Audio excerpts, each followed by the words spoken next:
Guys, आज के video में मैं आपको अपना जो अभी लेटेस्ट मैंने गाइडली का मॉक लगाया है IBPS PO मेंस का वो शेयर कर रही हूँ। इसके पहले मैंने एक वीडियो शेयर किया था, सिर्फ क्वांट का मैंने सेक्शन लगाया था और उसमें काफ़ी मेरे कम मार्क्स थे। स्टिल मैंने शेयर किया था कि आपको और बोला भी था कि मैं कुछ प्रैक्टिस करूँगी तो मेरे इंप्रूव हो जाएंगे। फिर मैं आपको ये भी शेयर करूँगी कि मेरे कितने क्या मार्क्स बन रहे हैं और क्या मैंने उसमें अप्रोच यूज़ की है कि मेरे मार्क्स इन्हांस हुए।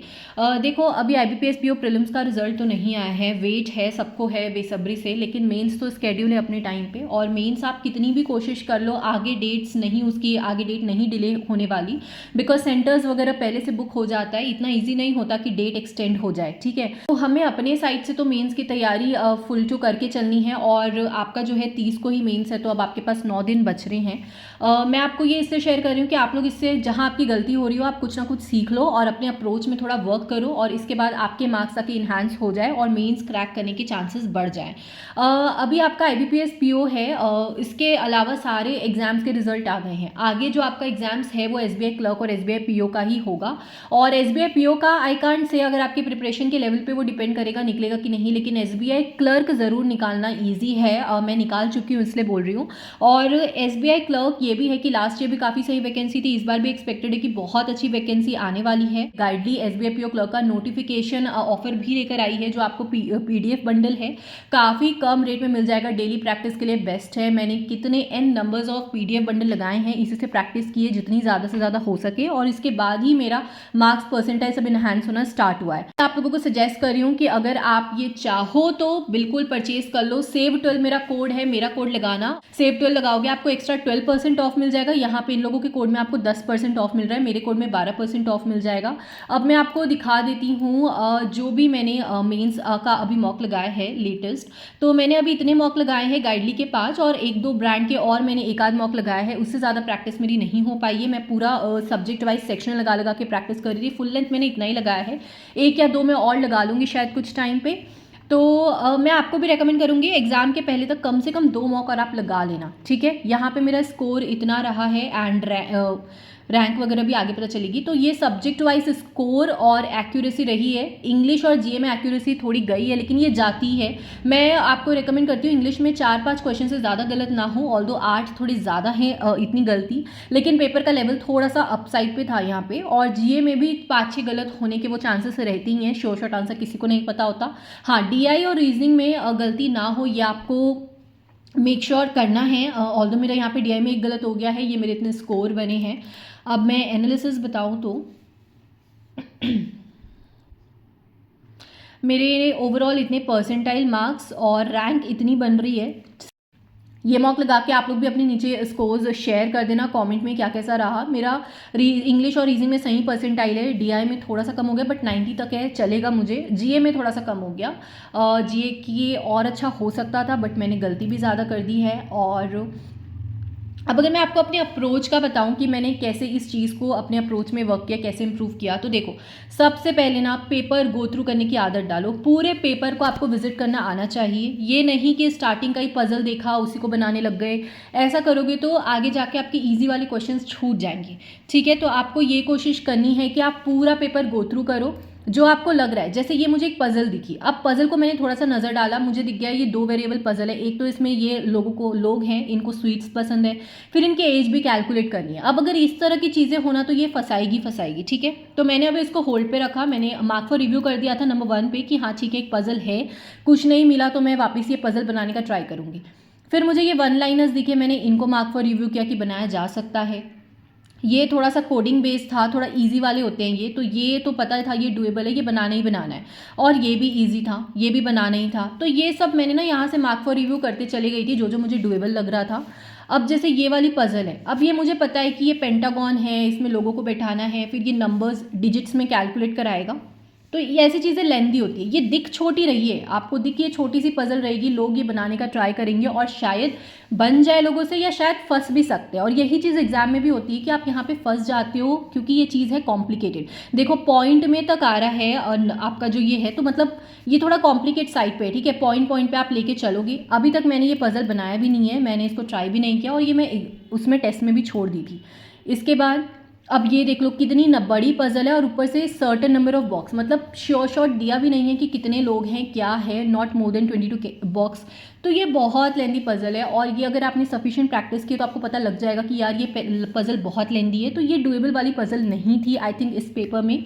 और इसी तरह से जजमेंट आपको एग्जाम में करना होता है। It's all about judgement only, trust में। आप जितना अच्छे से जज करके पेपर को चूज करोगे क्या बनाया जाए क्या नहीं बनाया जाए। अब जैसे ये बहुत इजी लग रहा था, कोई ना कोई पजल तो अटेम्प्ट करनी ही थी, एक या दो सही अटेम्प्ट तो करनी पड़ेगी, बिना पजल के आपका मार्क्स नहीं बूस्ट हो सकता।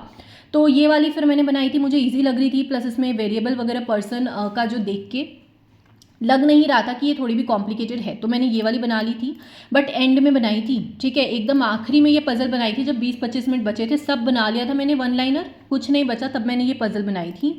और उसके बाद देखो अब ये वाली जो पजल है ये 5 नंबर दे रही है डायरेक्टली, लेकिन ये वाला सिर्फ 3 नंबर दे रहा है, तो मैं इसको क्यों उठाऊं, है ना। और प्लस ये ब्लड रिलेशन का है तो ये कितना कॉम्प्लिकेटेड होगा। मैंने अभी तक इसको बनाया भी नहीं है, मतलब पेपर एनालाइज नहीं किया मैंने, सिर्फ मॉक दिया था। और ये तो बहुत इजी होता है, तो ये वाला डुएबल साइड पे था। तो ऐसा करके आपको अप्रोच में वर्क करना है कि आप ट्राई करो कि सही क्वेश्चंस को पिक करो, वही बहुत इंपॉर्टेंट है। अब जीए में एक्यूरेसी आपको रखनी होती है और जीए आप जितना ज़्यादा पढ़ो जितना अच्छे से पढ़ो वो आपके लिए अच्छा रहेगा। जैसे कि देखो ये वाला जो क्वेश्चन है ये क्वेश्चन मुझे आता था, मैंने पढ़ा हुआ है, लेकिन देखो मैंने क्या गलती की है, मैंने 10 to 20 ईयर्स लगा दिया जबकि 20 to 10 ईयर्स था। तो ये छोटी छोटी सी मिस्टेक है और यही आपको एग्जाम में भी डुबाती है, क्योंकि मेरा अभी तक का एक्सपीरियंस यही रहा है, मेरी यही गलती है जो मैं एग्जाम में कर आई हूँ।